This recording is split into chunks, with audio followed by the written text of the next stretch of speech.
Welcome back, guys, to another technical help question. I'll be going through the question, the answers, and hoping to help find that answer.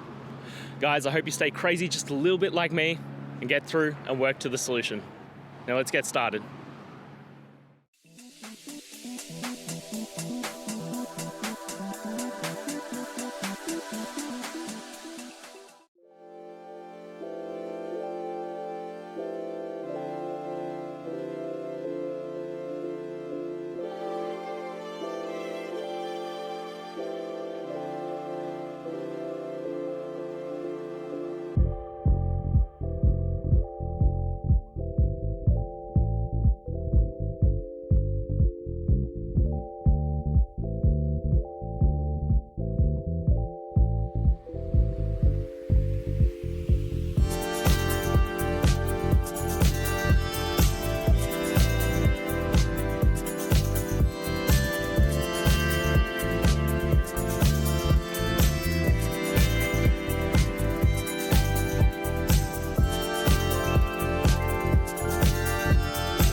And that's it, guys. I hope this video helped find that resolution you were looking for and you found the answer.